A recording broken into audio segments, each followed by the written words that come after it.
Bonjour, bienvenue sur la page Facebook du Parisien. On est à Paris, à Château d'Eau, c'est près de Gare de l'Est qui se trouve juste derrière, toi Nicolas.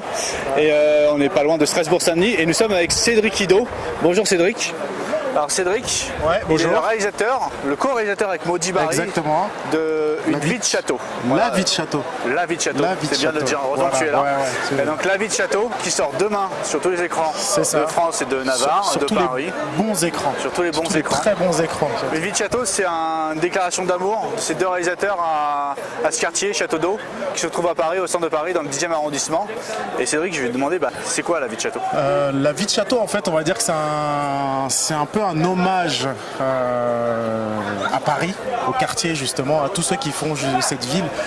Et notamment Château d'Eau, forcément à tous ceux qui travaillent autour de la coiffure, toutes ces communautés en fait qui sont dans ce quartier, qui font ce quartier, que ce soit les communautés africaines, indiennes, chinoises, voilà, il y a une espèce de cohésion comme ça, et tout autour de la coiffure. Et c'était un assez beau symbole pour qu'on ait envie de le marquer dans un film, quoi. Ce quartier est connu dans tout Paris, dans toute la région parisienne, pour effectivement, quand on sort, être en plein milieu, on va dire que c'est la petite Afrique, on dit, on peut dire ça. Ouais. Il y a Château Rouge et Château d'Eau, quoi. Exactement, Château Rouge, Château d'Eau. En fait, moi j'aime bien comparer Château d'Eau à...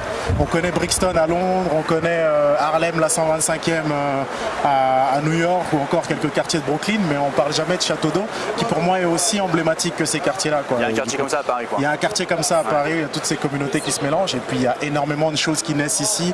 Il y a plein de modes musicales, il y a de la sape, il y a énormément de choses, il y a vraiment un engouement.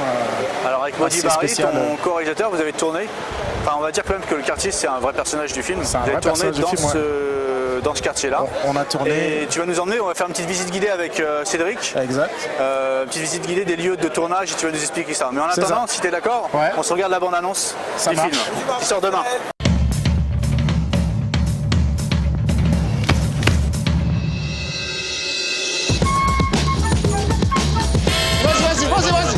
C'est quoi ces cheveux là? Tu sors d'où? Si jamais t'as besoin d'une coupe, n'hésite pas à m'appeler, je m'appelle Charles. Comme le prince.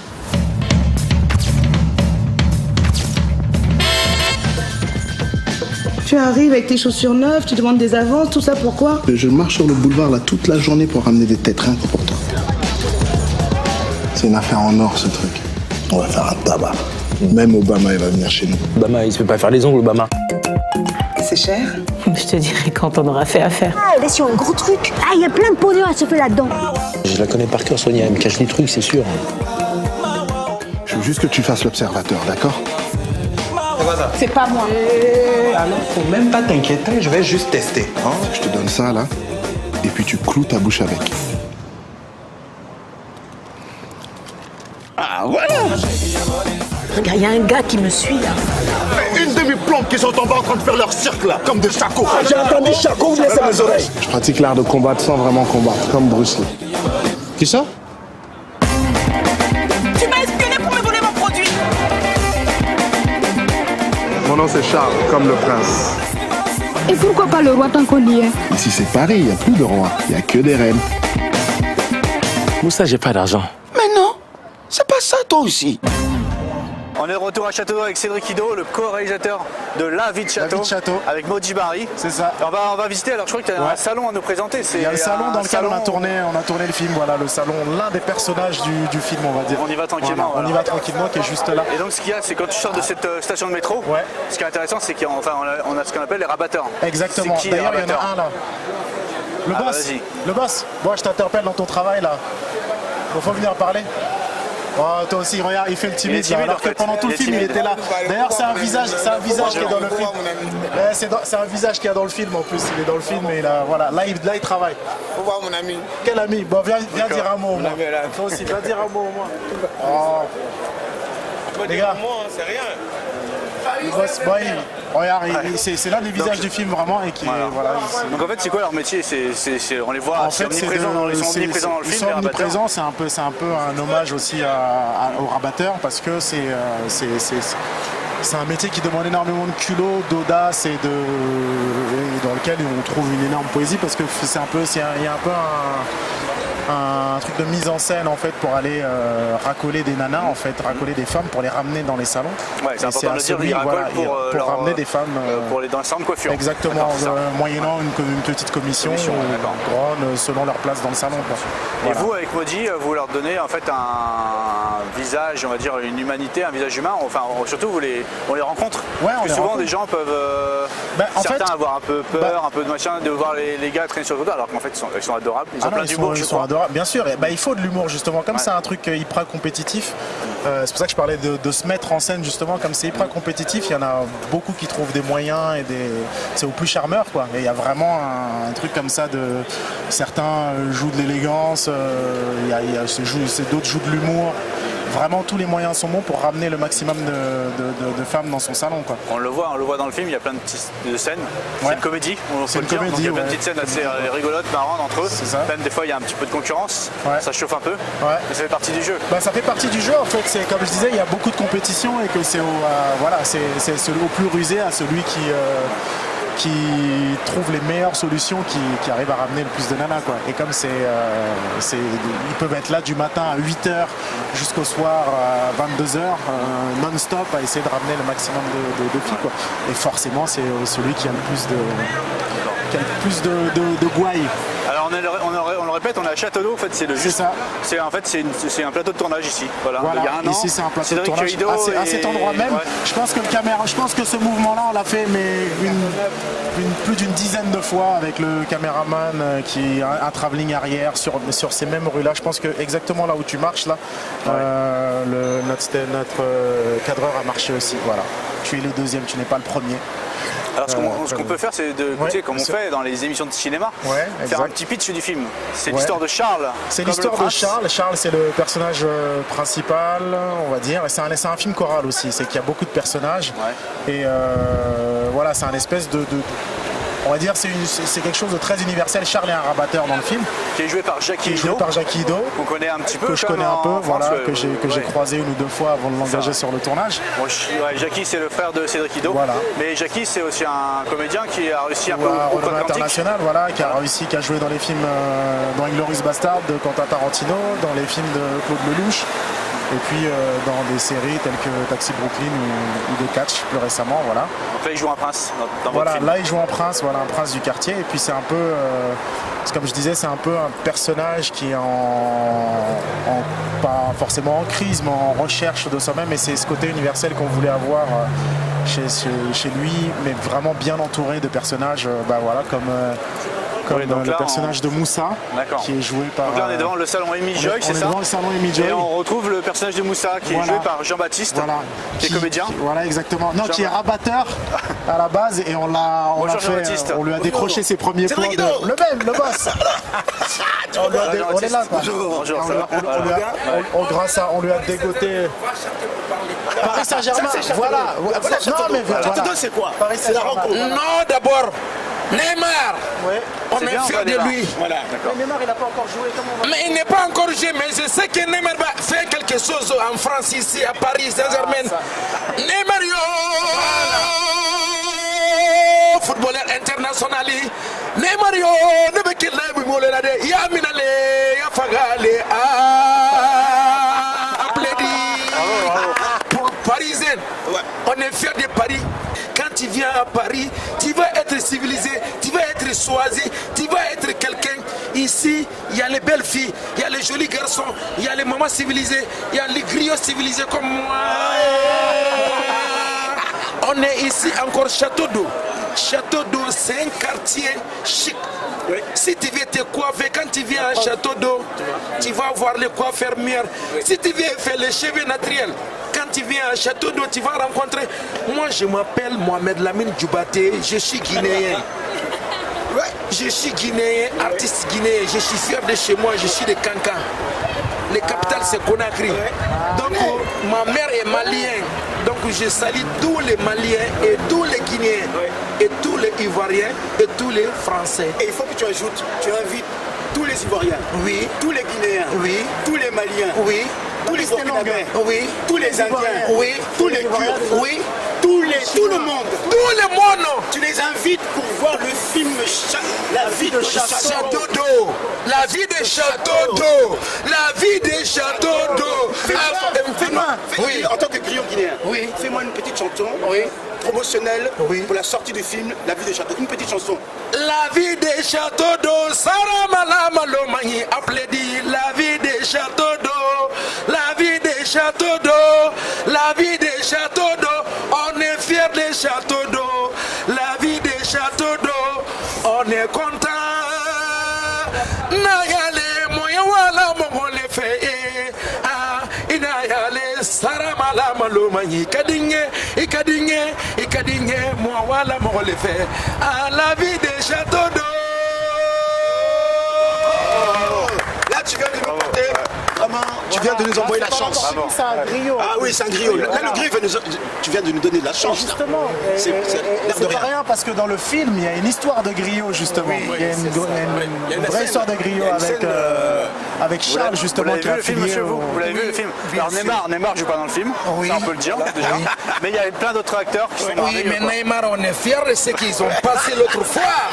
On a décoré J'ai remis une pièce avec de du monde. Ah, vraiment. C'est ça qui est beau, Cédric. C'est ça qui est beau ici. C'est ça qui est beau. ça pendant le On a tournage. vécu ça pendant le tournage. Et justement, ça, on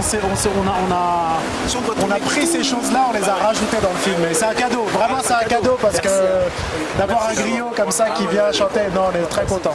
Il y a plein de choses qui se passent. Ah, mais il y a tellement de choses qui se passent. C'est formidable ce qu'on vient de vivre là. Le film, ce que je voulais te demander, Cédric et Jean-Baptiste, ce que je voulais demander, c'est ça, c'est la vie du quartier, c'est des personnages, des histoires, des rencontres de partout, quoi. Comme Des on vient rencontres de vivre, partout, là. mais oui, mais en plus on s'est nourri de ça pendant le tournage, même il y avait des choses qu'on réécrivait la veille, des choses qu'on modifiait sur le moment même, et puis forcément c'est toujours une aubaine d'avoir ces choses-là, quoi. Et là la preuve, quoi, parce qu'on a eu des choses comme ça assez incroyables, quoi. Lui, je sais pas d'où il sort, il est arrivé, il a donné, parce que c'est énorme ce qu'il a fait là, parce que Alors du coup, quand même, Jean-Baptiste, en on va vous général, c'est des représenter. louanges.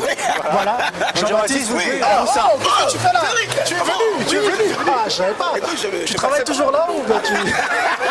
Merci Cédric, tu m'as sorti de la Ouais, galère. je sais, je suis pas. Tu vois, Avant, ouais. je galérais. Tu travaillais. Je donnais des flyers. Des flyers. D'ailleurs, Tu voilà. permettais aux jeunes filles de faire des tresses. D'ailleurs, toi, tu veux faire des tresses? Non, moi ça va. C'est toi qui as collé ça là-bas là. C'est moi qui ai collé ça. Tu vois, la vie de J'ai pas château. fini le boulot. Cédric, tu m'avais dit de bien coller mes jaunes. J'ai Voilà. pas fini le boulot. La vie de château est présente À Château d'Eau. À Château d'Eau, voilà. Donc Jean-Baptiste, vous jouez le personnage de Moussa. Oui, C'est un je joue personnage, je sais pas, on peut dire un lieutenant, je sais pas comment dire, c'est un lieutenant de Charles le Prince, comme on l'a présenté Ouais, tout on à va l'heure. dire c'est un vrai binôme. bon binôme. Ouais, c'est un vrai binôme, Partenaire. c'est que l'un ne va pas sans l'autre dans le film. Jean-Baptiste en parlera peut-être un peu mieux que moi. Mais non, mais c'est vrai ce que dit Cédric, c'est que moi, mon personnage, c'est à la fois, il est avec Jackie, il est un pendant de ce qu'est Jackie. C'est pour ça que mon personnage, il n'existe pas sans Jackie. En fait, il peut être troublion, s'agiter dans tous les sens, mais parce qu'il y a une stabilité, il y a un rythme beaucoup plus dense, beaucoup plus stable à côté. C'est ce qui lui permet d'exister en étant un peu virevoltant, en essayant de survivre dans ce quartier de Château d'Eau, comme on en voit tant et tant ici. Alors Cédric et Jean-Baptiste, Amy Joy, Amy Joy, oui. bon on va pas faire trop de pub, mais c'est une boutique qui est dans le film. C'est une boutique qui est dans le Alors, film à la explique-nous base. Dans le... Qu'est-ce qu'on peut trouver dans ce genre de boutique qui est un peu On partout à trouve des Château d'Eau. mèches. Et ici, c'est l'un des. Parce qu'à la base, en fait, le salon avait un autre nom sur le scénario. Et puis finalement, on s'est dit que le lieu est tellement incroyable, ça veut dire que c'est un salon protégé. Ils n'ont pas le droit de. Voilà, qui date de 1761, pour pas dire de bêtises, avec des lustres qui viennent du Queen Mary. On va rentrer à l'intérieur. Je vais voir d'ailleurs si le propriétaire est là, Chikou, qui nous a énormément aidé pour le film. Voilà, on va voir là. Je sais qu'il y a Sarah Petit tour Batter qui sont intérieur, on là. va voir, Voilà. on va voir. D'accord, merci. Voilà. Bonjour. Bonjour. Alors tu peux voir. Tu peux voir Donc, un peu. voilà, on est dans salon un lieu de assez tournage du mythique. film, hein, Exactement. une scène Les du film, lustres sont il nous fallait justement un lieu hyper emblématique, assez joli pour être le salon principal du film en fait. C'est pour ça qu'on a choisi. Et là c'est que des mèches, c'est des cheveux réels. Comment ça va? Voilà. Mais c'est des cheveux, des mèches réelles et puis c'est très luxueux. Donc vous comme moi, c'est vrai qu'on n'est pas trop client de ce genre de mèche. Ouais, moi j'aimerais bien. C'est vrai, moi aussi, mais c'est un vrai business en fait pour les femmes très très gros business, africaines, mais pas que. Pas On que. va y venir parce qu'en fait, vous filmez aussi le quartier, mais c'est pas qu'un quartier afro. C'est pas qu'un quartier afro, il y a plein de énormément de communautés, communautés qui se mélangent, il y a des Kurdes. C'est l'ouverture du film en fait, ça. Voilà, exactement, il y a des Kurdes, Turcs, il y a des Chinois qui bossent justement en bas, même ici, il y a des. On sent il y a des exactement qui ongles, font les ongles en général et qui s'occupent, mais qui bossent étroitement avec les Africains. Et puis il y a vraiment beaucoup de communautés ici, quoi. Mais ce qui est génial, c'est que ça tourne vraiment autour de la coiffure et autour justement de la beauté féminine. Et c'est ça qui est assez plaisant. Et les personnages féminins, parce que là on a vu beaucoup de garçons, quoi, mais il y a un personnage féminin qui est important dans le film. Les personnages féminins sont très importants dans le film en fait, parce que c'est un peu comme on a voulu justement montrer avec Maudit, c'est que en général c'est les femmes qui tiennent assez bien les rênes, pas juste dans ce quartier-là, mais même de manière générale, parce que les hommes un peu, comme aussi notre facette du film, c'est qu'ils vivent beaucoup de chimères et beaucoup de fantasmes jamais assouvis justement, et c'est un peu ça, alors que les femmes sont vraiment dans quelque chose de très concret et qu'elles font avancer les schmilblick, quoi. Et que c'est comme on dit assez souvent, je vois très peu de femmes au PMU le matin, dans les bars PMU, à penser qu'elles vont gagner le million. Justement, ça veut dire une autre facette du film. Alors il y a ce qu'on a vu, les rabatteurs, les salons, mais aussi les sapeurs. C'est ça. Et Charles en est un. Le héros du film, on veut dire, voilà, le personnage principal du film. Charles est un sapeur. C'est quoi un sapeur en fait pour un sapeur en fait, c'est quelqu'un. Il y a différents courants de sap en fait. Charles, c'est un peu le courant ivoirien, qui est la sagacité. C'est vraiment différents courants. Et c'est un peu l'élégance, on va dire, en fait, qui prime. C'est trouver des beaux habits, voilà, des choses mais qui vont avec un certain flegme aussi. Il faut bien présenter. Voilà, très bien présenté, et là justement ça fait sens avec son métier et le fait de pouvoir attirer des dames et en étant un peu charmeur et tout ça. Et c'est un mec qui est vraiment beaucoup porté sur la sape, parce que justement c'est l'une des choses aussi qu'on retrouve à Paris. C'est l'une des raisons pour lesquelles les gens viennent à Paris. C'est quand même la capitale de la sape, on va dire, la capitale de la mode, la capitale de l'amour. Il y a plein de choses, et il y a toutes ces choses qui viennent chercher, et Charles est certainement venu aussi pour ça, et qu'il est tombé amoureux de la sape bien plus en arrivant ici, quoi. Alors on va vous proposer un petit extrait du film. Bien sûr. Un extrait supplémentaire, on vous laisse regarder.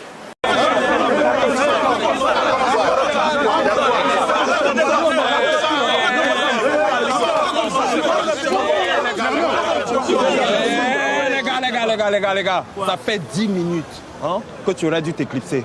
Si je t'ai pas dit avant, c'est parce que je te respecte. Hein. Voilà. L'heure, c'est l'heure. Ça sert à rien d'avoir une montre du grand gars du pétrole si tu sais pas lire l'heure, mon frère. Comment toi tu veux qu'on bosse correctement si toi et tes petits copains là vous allez tacler les go directement sur le quai du métro? C'est comme ça tu me respectes, toi? Abou et Pitiano, ils ont vu que c'était l'heure. Voilà, ils ont commencé à bosser. Ils se souviennent de notre rapport. Ils savent lire l'heure, mon frère.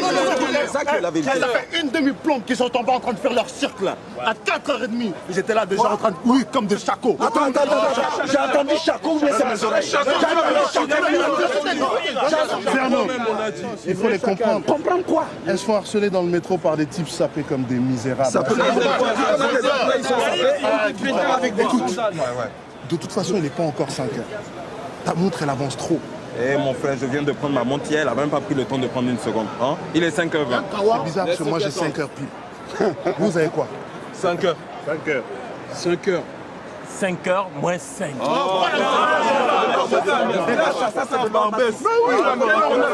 Le premier de nous deux qui a réussi à convaincre Ngo, il gagne le droit de rester une demi-heure de plus sur le terrain. Ça te va?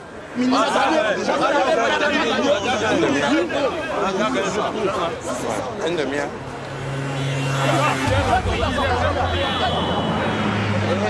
Donc voilà, on est à la Petite Louise. C'est un lieu aussi de tournage du film de Cédric Ido et de Maudit Barry. C'est ça. Oui.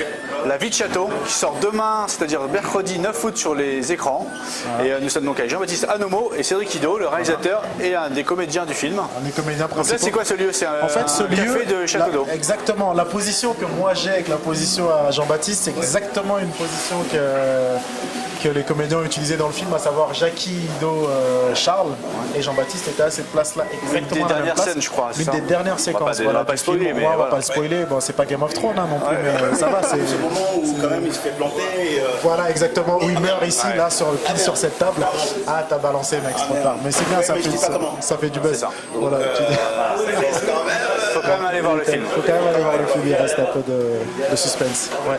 Donc Château d'Eau, juste pour conclure un petit peu cette visite guidée que vous nous avez faite un peu dans Château d'Eau, justement, le quartier, c'est encore un quartier, peut-être un des rares quartiers populaires de Paris, on peut le dire ou pas? Exactement, oui, bien sûr, c'est l'un des rares quartiers populaires de Paris et à savoir que bon, on va dire il y a pas mal de quartiers populaires à l'instar de, si on reprend le 13e avec une grosse communauté chinoise, Belleville aussi, et puis Château Rouge.